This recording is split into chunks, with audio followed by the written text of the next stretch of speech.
तो ज़्यादातर लोग रनिंग को देखकर यही सोचते हैं कि यह पैरों की ताकत का खेल है, फेफड़ों की कैपेसिटी का खेल है, स्टेमिना और एंड्योरेंस का खेल है। लेकिन आज मैं आपको बहुत शांति के साथ, बहुत स्पष्टता के साथ एक ऐसी बात बताना चाहता हूं जो शायद आपने पहले कभी इस तरह नहीं सुनी होगी कि रनिंग असल में शरीर से ज्यादा दिमाग का अपग्रेड है। आप दौड़ते हैं तो आप सिर्फ कैलोरीज बर्न नहीं कर रहे होते, आप अपनी ब्रेन केमिस्ट्री को बदल रहे होते हैं, ब्रेन को देखने का तरीका बदल रहे होते हैं, एजिंग की गति को प्रभावित कर रहे होते हैं और धीरे धीरे अपने भीतर उस मेंटल टफनेस को गढ़ रहे होते हैं जो मुश्किल हालात में भी आपको स्टेबल बनाकर रखती है। और यह कोई मोटिवेशनल टॉक नहीं है दोस्तों, यह कोई फील गुड फिलॉसफी भी नहीं है, यह प्योर साइंस है जिसे न्यूरो साइंस, साइकोलॉजी और ह्यूमन परफॉर्मेंस स्टडीज बार साबित कर चुकी है। अगर आप ऑलरेडी रनर हैं तो यह वीडियो आपको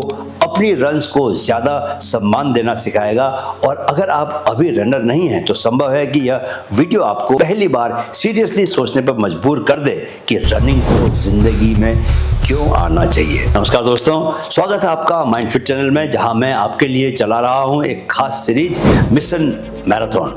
मैं हूं कैप्टन सुंदरचंद ठाकुर, आपका माइंड कोच और रनिंग कोच। दोस्तों, मैं पिछले 15 सालों से फुल मैराथन्स और अल्ट्रा रन्स का हिस्सा रहा हूं।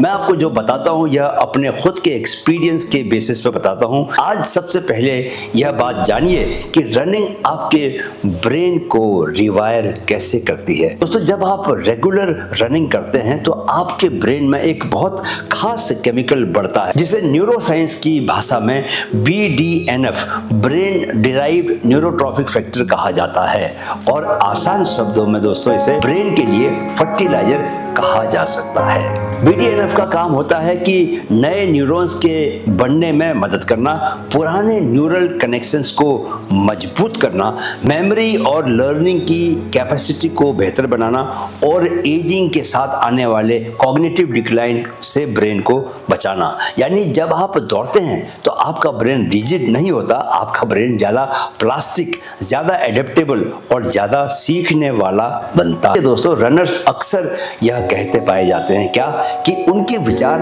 अब ज्यादा स्पष्ट हो गए, क्लैरिटी बढ़ गई है, उनकी डिसीजन मेकिंग बेहतर हो गई है, उनका फोकस भी अब बढ़ गया है और इमोशनल रिएक्शंस ज्यादा बैलेंस्ड हो चुके हैं। मेरे साथ तो दोस्तों 200% यह सब हुआ है। आप जरा सामने 15 साल पहले की तस्वीर की तुलना आज की तस्वीर से कीजिए, देखिए, खुद देखकर बताइए कि कितना बड़ा बदलाव आया है मुझे। साइंस तो यह भी दिखाती है कि रेगुलर रनिंग डिप्रेशन और एंजाइटी के सिम्टम्स कम करती है, क्योंकि ब्रेन की केमिस्ट्री ज्यादा स्टेबल और रेजिलिएंट हो जाती है। इसलिए रनिंग सिर्फ मसल्स को ट्रेन करना नहीं है, रनिंग मेंटल रेजिलियंस को ट्रेन करती है। आप जानते हैं कि रनर्स पेन को अलग तरह से महसूस क्यों करते हैं। दोस्तों, जब आप लगभग 20-30 मिनट तक लगातार दौड़ते हैं तो आपका शरीर कुछ बेहद शक्तिशाली केमिकल्स रिलीज करता है, एंडोर्फिन्स जो नेचुरल पेन किलर्स हैं और एंडोकैनाबिनॉइड्स जो नेचुरल मूड इन्हेंसर्स हैं। यही वह अवस्था है जिसे हम रनर्स हाई कहते हैं, और यह कोई मिथ नहीं है, यह प्योर बायोकेमिस्ट्री है। इस अवस्था में दोस्तों पेन सिग्नल्स म्यूटेड हो जाते हैं, स्ट्रेस हार्मोन्स नीचे आने लगते हैं और मूड अपने आप से अपलिफ्ट होने लगता है। इसलिए रनर्स अक्सर यह कहते पाए जाते हैं कि वे रन पर जाते समय स्ट्रेस तो होते हैं, लेकिन वापस आते समय उनका मन बहुत शांत हो जाता है, बहुत हल्का हो जाता है। हाँ, एक बात बहुत जरूरी समझ लेनी चाहिए, गायब नहीं होता, पेन की परसेप्शन बदल जाती है। यही स्किल रनिंग को लाइफ से जोड़ देती है। इंसान दौड़ते हुए डिस्कम्फर्ट में काम रहना सीख लेता है दोस्तों, जिंदगी में भी प्रेशर के बीच पैनिक नहीं करता, और यही असली मेंटल टफनेस है। तो साइंस यह भी बताती है कि कंसिस्टेंट रनर्स के टेलोमियर्स ज्यादा लंबे होते हैं। टेलोमियर्स हमारे DNA के सिरों पर मौजूद प्रोटेक्टिव कैप्स होते हैं, और जैसे जैसे ये छोटे होते जाते हैं वैसे वैसे सेल्स बहुत तेजी से बूढ़े होने लगते हैं। यह दिखाती है कि regular endurance running mayor shortening को स्लो करती है, जिसका सीधा मतलब है कि रेगुलर एजिंग की गति अपने आप से कम हो जाती है। इसीलिए आप कई बार रनर्स को उनकी उम्र से कहीं ज्यादा यंग दिखते हुए देखते हैं। उनके पास ज्यादा एनर्जी होती है, रिकवरी उनकी बेहतर होती है और ओवरऑल वाइटलिटी उनकी बनी रहती है। रनिंग माइटोकॉन्ड्रियल हेल्थ को भी सुधारती है, हार्मोनल बैलेंस को बेहतर बनाती है और ब्रेन तक ब्लड सर्कुलेशन को बढ़ाती है। इसलिए यह सिर्फ फिटनेस नहीं है, यह लॉन्जेविटी ट्रेनिंग है। आप सिर्फ जीवन में साल नहीं जोड़ रहे होते, आप सालों में जीवन को जोड़ रहे होते हो। यानी ये एक और बहुत ही क्रूशियल फैक्ट, बॉडी से पहले ब्रेन क्यों क्विट करता है। दोस्तों, एक बहुत ही दिलचस्प लेकिन कम समझी जाने वाली सच्चाई यह है कि आपके लंग्स पहले थकते नहीं हैं, नक्को आपकी मसल्स पहले खत्म नहीं होती, आपका ब्रेन पहले क्विट करता है। ब्रेन का काम परफॉर्मेंस बढ़ाना नहीं है, ब्रेन का काम सेफ्टी को सुनिश्चित करना है और इसलिए वह हमेशा कुछ रिजर्व बचा कर रखता है। जब डिस्कम्फर्ट बढ़ता है तो ब्रेन कहता है बस अब काफी है, जबकि शरीर के पास अभी भी थोड़ी सी कैपेसिटी बची होती है।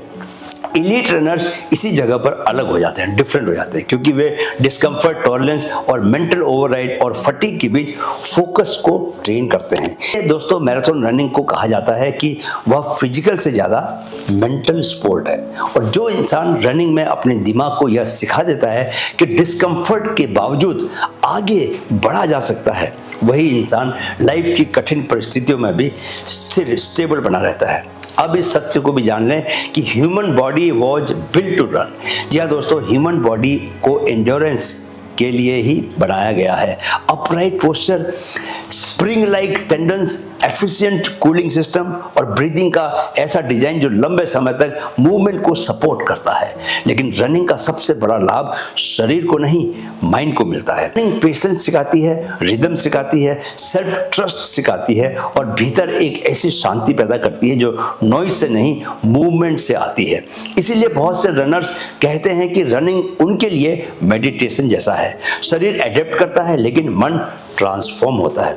तो दोस्तों, अगर आप रनिंग को सिर्फ स्पीड, डिस्टेंस या कैलोरीज के चश्मे से देखते हैं अब तक, तो आप रनिंग का सबसे गहरा लाभ खो रहे हैं। रनिंग असल में एक डेली ब्रेन ट्रेनिंग प्रैक्टिस है जो आपको इमोशनली स्टेबल, मेंटली शार्प और साइकोलॉजिकली रेजिलिएंट बनाती है।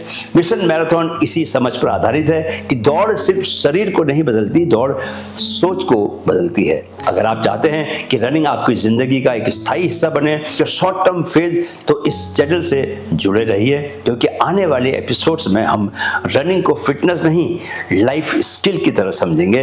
अगले एपिसोड में मैं आपसे बात करूंगा कि रनिंग में कंसिस्टेंसी कैसे बनती है, मोटिवेशन से नहीं बल्कि सही मानसिक स्ट्रक्चर से। Mission is on. वीडियो अगर पसंद आए तो लाइक शेयर कीजिए और हौसला बढ़ाइए चैनल को सब्सक्राइब करके। राइट, मेरे साथ कहिए, मन में है तो मुमकिन है। जय हिंद।